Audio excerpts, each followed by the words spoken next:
Welcome to the North Tonawanda Football Hall of Fame YouTube channel. I'm at Helinski. We've got a great guest here today. He played football at NT, enjoyed a good hockey career with the Lumberjacks, also an outstanding baseball player who eventually he turned pro with the Chicago White Sox and went on to the New York Mets organization, the one and the only Ricky Brooks. Ricky, thank you so much for joining me today. Hey, Ed, I appreciate it. Thanks for having me. You're a little bit of a different interview for us, meaning you only played 1 year of varsity football at NT, your senior year. In an earlier conversation with us, you told me that your dad didn't want you playing football. Yeah, he was he was not really happy about being recruited for baseball and whatnot. Contact sport with football, but I told him I played hockey my whole life, and it seemed to work out. So give this a try. Run through your high school athletic career with us, just to refresh our memory. I guess I'll start with baseball.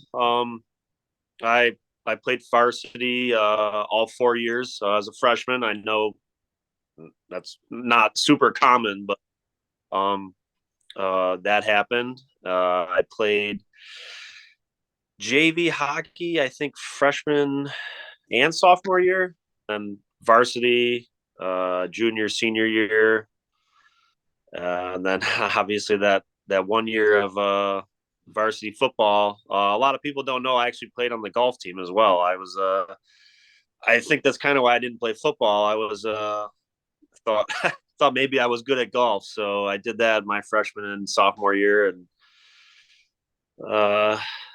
I think that's pretty much it right there. I did a little basketball, but the coach asked me if I'm not going to be there for a lot of the practices and missing games and stuff like that for hockey. He thought it might be a better idea to let someone who's going to be there all the time get a chance. So that was all right with me. I wasn't going to be a starter anyways. That's quite it just seems to me, and talking with some people, they said everything that you touched, you excelled at. You were a very good athlete. I guess I have my parents to thank for that. They let me try everything I wanted to do when I was a kid. My dad was a college athlete, so from a young age, I tried to do everything. Ping pong, pool, darts, golf, anything you could think of. If you're gonna do something, I wanted to be good at it. Regarding North Tonawanda football, was it peer pressure that made you want to go out for the team, or curiosity, or how did that come about? Not many guys go out their senior year for high school football. It was a whole bunch of things. Jancy and Coach Tom and some of the other coaches. Obviously they knew I was an athlete. They had asked me to come out previous years, and with everything was going well with baseball, and I kind of knew that was going to be my path. And it was really my friends. A lot of my friends that played baseball with me, and they were like, come out. Like, why not? Like, well, you never know what could happen, and I decided to give it a whirl that year. I always played tons of football with my friends, backyard football and Thanksgiving games, and everyone's like, you're a good receiver, like, you could probably do this. So, it was a whole bunch of those things, and I knew the team was going to be good. I watched them on the sidelines the previous 2 years, and I was like, oh, let's give this a go. How much weight training did you do to prepare for that senior season? That's where things got a little difficult, because a lot of my teammates, they had been training for 4 years for football specifically, and I did a lot of weight training with hockey and baseball, but it was a lot different. In baseball, I was mostly not lifting real heavy, and a lot of stretching stuff, a lot of shoulder, arm strength, and with the football, it was a lot of them, the more meatier muscles. But I wasn't worried about the weight room stuff. I enjoyed any kind of competition, and we did just as much competing in the weight room as you do on the field. How was the training camps in the Indiana camp? What do you recall of those days? I didn't do any of the Indiana camp. Um, I do remember the two-a-days and stuff though, and it was everything the guy said it was going to be. I mean, you're just straight exhausted, and it's hot, hot in August, and we're out there, and it's probably a little unnecessary, a little overboard, but I didn't know anything about football, so I was like, oh, this is normal. But yeah, just long days, a lot of hitting, a lot of hard work. Your height and weight at approximately at that point was 6'2", 165 pounds. 165 pounds is not a lot of weight. Doesn't matter what size you are. How were you able to cope with that and handle that? You're right. I was a little bit of a skinnier guy. I mean, I still am, but I was shifty, and from hockey, I knew how to take a hit. And in hockey, I was an aggressive player. I like to think like a two-way player. Like I would get in the scrums, I would back check, I would hit. So I was no stranger to getting hit and wanting to hit. So with football, it's just a little different. The padding in football to me seemed, you know, bulkier than in hockey, everything was kind of smaller, so you could, you want to be more fast and everything. In football, it was a little bit heavier in the shoulder pads. I'm never worried about that, and I was just trying to be shifty out there and not ever put myself in a bad position. Your former teammates say that you were a great locker room guy. What did you bring to the table in terms of the locker room for the NT football program? Yeah, I'm a real positive person. So in sports, you're never down and out. So I never really had to do much in football. Our team rolled the whole year, so it's not like we ever had a loss where we had to come back from and get the guys in a rah rah mood. But um, just I think my positivity and bringing something different to the table. And my background is in other sports, and I would like to think of myself as a captain and leader. From the baseball team, and I was the captain of the hockey team. So just being a leader of men, I think I could apply a lot of different things, and the guys take to it. What do you recall from that 2002 football season? You played with a lot of great players. I mean, a ton of guys that made all league and all Western New York and but what do you remember from that year? Uh, remember having a lot of fun. I I mean, one of the big games that stands out. I mean, two big games was the games in Orchard Park, in the stadium. Getting to play on the the field that you watch every Sunday. That was pretty cool. Just winning the Section 6 title. It's not easy to do, and we haven't won a lot of them since. So, uh, nothing, not a ton of games stand out. Just the fun I had. It's your senior year. Like this is the last year of high school, and you're having a time of your life. So just enjoy it with your friends, and that's what I did. There's one play everyone, all my buddies, remind me about was I had a big punt return against Lancaster. I believe it was Lancaster, in the snow, and I caught it kind of going backwards, and not, it didn't look pretty, but I got a real nice block from one of my best friends, Nick Tasner, and he always reminds me of that. And I wish I would have taken it to the house, but they had a track star chase me down. It was the coach. There was a coach for the Bills. I forget the kid's name. Blake. I forget his last name. Blake Williams. It was Greg Williams' son. Blake Williams caught me, took me down at like the 10-yard line, and everyone was like, you couldn't have just got that extra 10 yards. But that's one play that sticks out. Other than that, I mean, I don't think that I really did too much. What didn't you like about playing high school football that one year? What didn't I like? Yeah, Uh, the grind. Nah, I mean, no, that's all right. I, used to grind. I'm a baseball player. You play every day. But the thing I didn't like is that I wish that I would have. I really enjoyed it, and I wish I would have played football at a younger age. I didn't understand a lot of the stuff that was going on, the play calling and all that. That was something that was real difficult to get a grasp of. There was times where we would break the huddle and someone would have to tell me what to do, and I just from there you become an athlete. Just block a guy or run this route.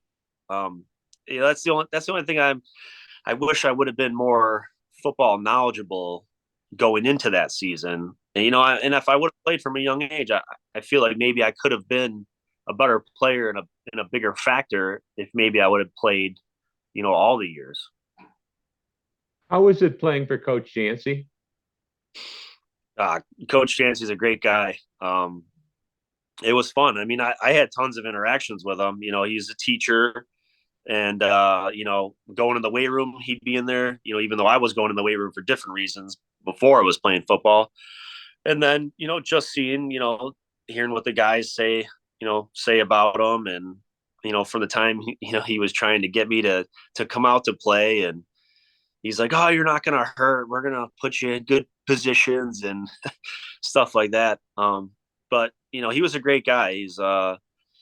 He was he was quiet, but he would be, you get to know him a little bit, and he was pretty funny guy too, and he's a great leader of men is a great way to describe him. I mean, you had a program just rolling for a bunch of years, and there's a reason, why a program has continued success like that, and it starts with their leader. How much razzing did you get by the coaches and other teammates that you're a baseball player and not a football player? Not really at all. I mean, once guys saw that, I was 100% in, and I put the work in, and I practiced hard. I wasn't shying away from any contact, and I put myself out there, and that's what you got to do if you want people to believe. You can't do anything, less than 100%. So, as soon as I said that I was going to play, I was 100% committed. A lot of guys have TNT memories. What stuck out in your mind regarding the TNT game? Let's see. I ran the wrong play uh, one of the times in the TNT game. I come back to the huddle, and Brandon Deshane's yelling at me, and he goes, "You were supposed to just run straight up the field," and I did like a 10-yard out. I don't know. Your brother told me the wrong thing to do. um, but it was cool to see it from both sides. Being just a student and a fan, and everything that's involved with the whole, Spirit Week and TNT Week, and all the stuff leading up to it, and then from the other side, being a player, it's an unbelievable tradition, and having it go as long as it's been going. There's not many places in the country that have a rivalry like this, and as you get older, you understand that it's important. You took your baseball career to various minor league stops. Do you ever have a conversation with some of your baseball buddies, your teammates, saying where you were from, and they ask you about your town and maybe your high school program, and maybe if you played high school football as well? Yeah, that's we have lots of long bus rides on in the minor leagues to cities all over the place, and that's exactly what you do. You get to know the guys you're with. If you're going to go into battle with them, sports is you could use that term too. You want to know who you're fighting with and fighting for.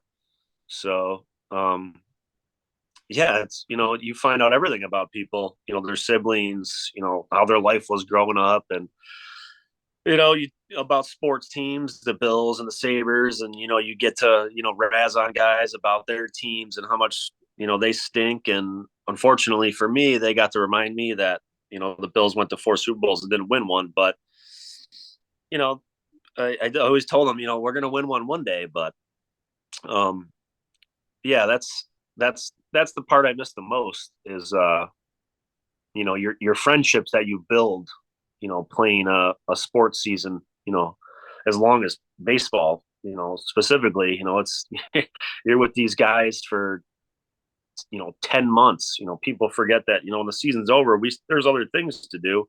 You have Arizona Fall League or Instructional League and, spring training. Some guys get to spring training a month in advance. These guys become your brothers, and I'm in touch with tons of them still to this day. You had a remarkable high school career, named the Western New York Baseball Player of the Year. You get drafted by the Chicago White Sox out of high school, but you decide to go to East Carolina. And then 2 years later, you're drafted by the White Sox once again in the third round. It doesn't happen very often that a team will draft you twice or have the opportunity to draft you twice. Can I ask you, what was your signing bonus and what was your minor league pay? I believe my signing bonus was a little over 300,000, and the minor league pay is terrible. When you're in rookie ball, it's like $1,100 a month. In single A, it's maybe $1,250. I think in double A, it goes up to like $1,500, and then in triple A, I mean, most guys in triple A aren't making the minimum. Most guys are free agents making some decent money, but even in triple A, if you're still under contract, you're only making probably $5,000. That's the minor league lifestyle was tough, and it's a grind. You got to be prepared for it. And we're living in an apartment with 4 guys, and some guys are sleeping on a couch, guys are sleeping on air mattresses, and you got to remember, like, you have professional athletes sleeping on couches and air mattresses, and then having to go out and perform. The minor leagues was real tough, and a lot of people don't think they know that. Well, I live in Auburn, New York, and we used to have a minor league short season Class A team, so I'm very well aware of it. And there's been instances in a house where 12 guys would live there for the season. God forbid if they were moved up or released or anything along the way. And I didn't think the pay was that high as what you stated. So it's true that ball players make their money on their signing bonus, correct? Yeah, most guys. That's why I decided to go to college. That extra money is a huge help, especially if you're going to grind out the minor leagues and never make it to the major leagues like myself. I never made it, and thank God that I got a decent signing bonus, was able to put some money away. Your goal is to make a lot of money in the end, but not everybody does it. But hearing some of my best friends that I played with, he makes a joke. He goes, I signed for $10,000 and a plane ticket and a bucket of beers. And he struggled, and he had to survive and grind through the minors. And you have guys that made some good signing bonuses that help some of the boys out, but you hope that that money, you got that money, you put it away, and you hope you don't need it for a long time. Were you ever informed, or did you have an idea or have it figured out what the White Sox plan was for you in their system? I mean, they tell you, we see you as this, but season to season and how everything goes, things can change. Things can change rapidly. I started off as a starter. That's what their plans were. They were hoping I was going to be a starting pitcher in their rotation one day. I was a starter for the first, I don't know, probably 2 or 3 years in the minors, and then hit some road bumps, and then I went to the bullpen, and I took that role, and if this is what they need me to do, want me to do, then I'm going to try and do it the best I can. And I had a couple successful seasons out of the bullpen with the White Sox, and that time in the bullpen ended up getting me Rule 5. I got Rule 5 drafted, and that's when I went to the Mets, and that it worked out good for me there. I was struggling as a starter, and they moved me to the bullpen, and it opened up a door, to move on to another team. And I had a fairly successful season there with the Mets in Double A, and I was right down the street from Buffalo in Binghamton, New York, and that was a great summer for me. Then you made it to Colorado Springs at AAA as your last stop. Um, were you still hopeful that you were going to make it to the show at one time? Yeah, you're always a phone call away, really. Once you get to Double A, it could happen at any time. You got to be pitching well. A lot of luck is involved. That's everyone. A lot of guys that that tell me that got to the show. Some just got a cup of coffee, and some had extended time. You got to have one. You got to be pitching well at the time, and you need a little luck. A guy gets injured or a guy gets traded. You never want anyone to get injured, but these things happen. It's professional sports. I played independent ball before I went to Colorado. So I went from my time was almost over playing baseball to then playing independent ball, where it was just fun. Baseball was real fun for that few months I was there playing independent ball, because I was like just trying to hang out at the moment, and then getting another opportunity with Colorado in going from not playing to going to Colorado, and I'm in AAA, and I'm on the plane, and I'm like, this can still happen. If I have a solid month or two here with Colorado, and something happens, and I'm doing well, that could be it. And I just kept that in the back of my mind, and I just kept trying to push forward, and the season in Colorado did not go as planned. And once again, my time with baseball was done. Did you try to get signed by other teams, or did you know at that point your time had come? After that season with Colorado ended, I was kind of hoping that I would get an invite to spring training next year with them, and have a whole fresh season with them. But that's not how it went. But I was in contact with my agent when that season ended, and it didn't end well. And I was asking him, what do you think? Is anyone going to sign me here? And you're a free agent, so nobody has any obligations to you. But I kept hope up, and I was still training, and then I didn't really have any opportunities, and my agent was saying, no one's calling. We're getting close to spring training. I did go down to Florida. I did a couple of open workouts for a few teams. It was one of the instructors that we had with the White Sox became a manager. I forget the team, but I remember he had me come down there and throw for them.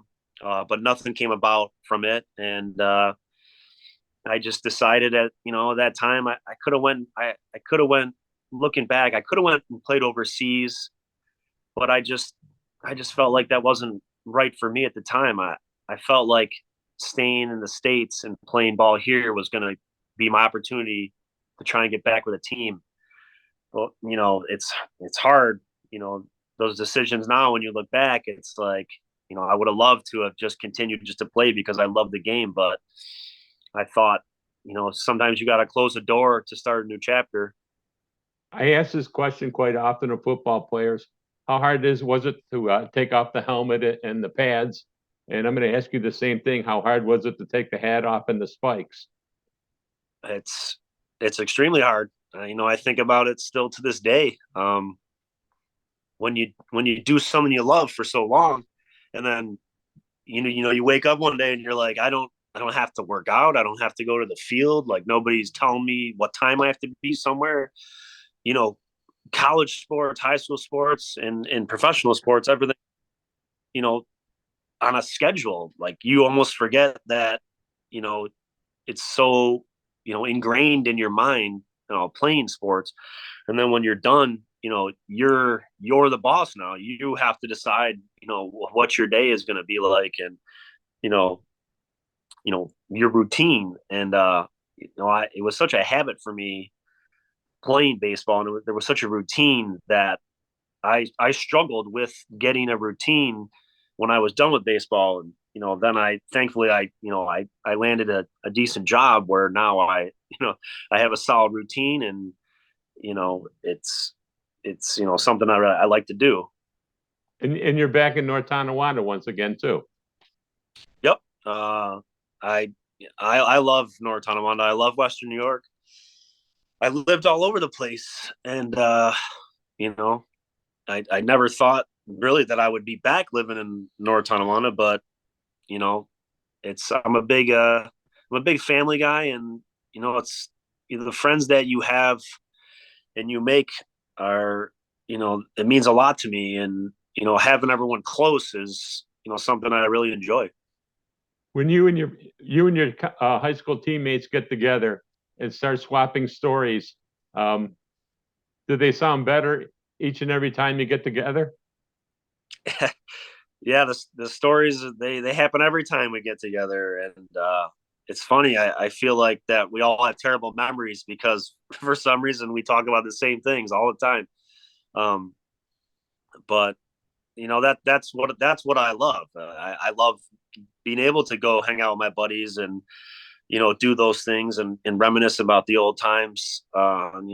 People are always saying that's in the past, and but that's a part of us. It's a part of you forever. Um, so yeah, I wouldn't trade it at all. As an athlete, would you do anything differently from your high school career? Uh, for my high school career, I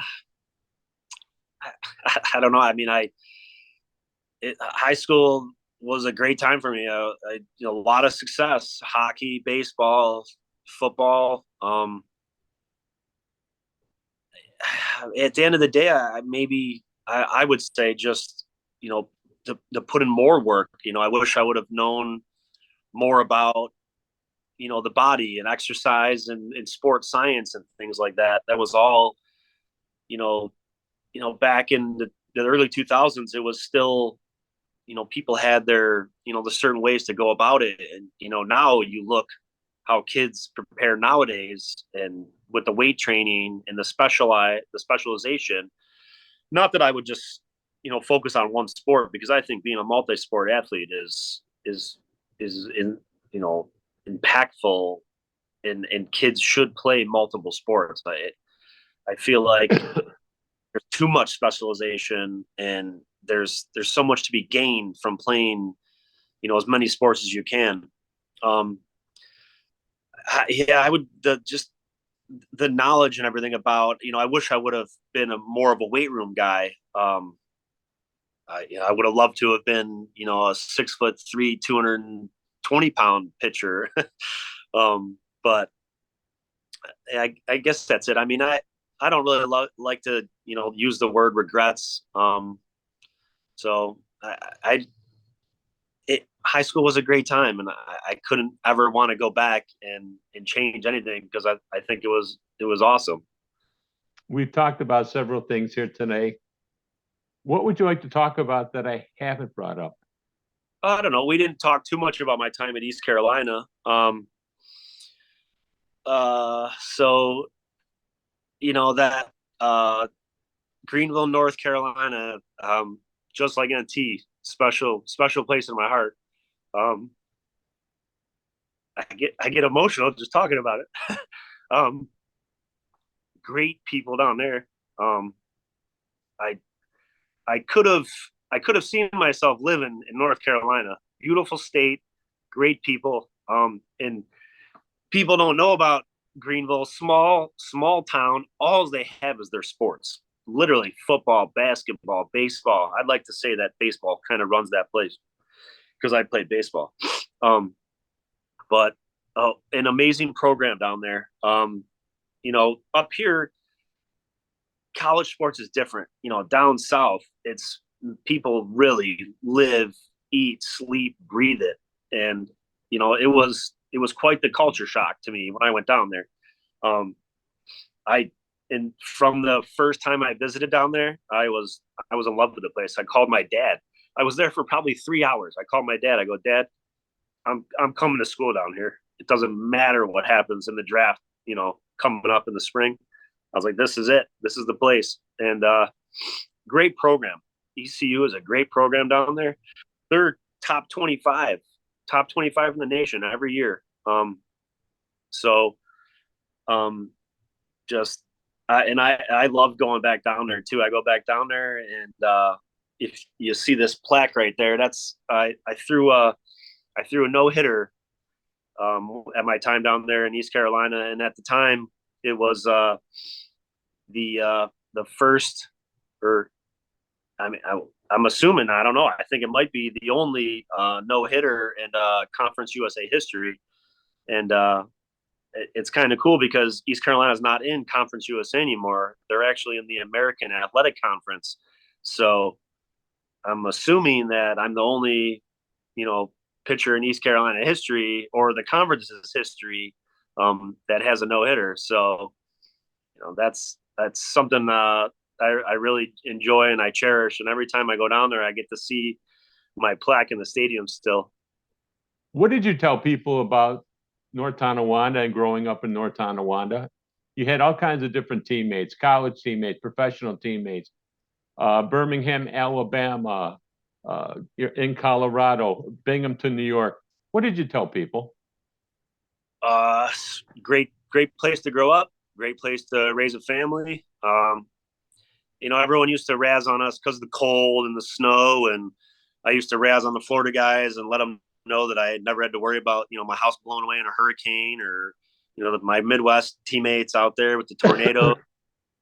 I tell them that, the cold in the Northeast, and it's, the blue collar lifestyle and the work ethic. And I think, my teammates understood that, and they understood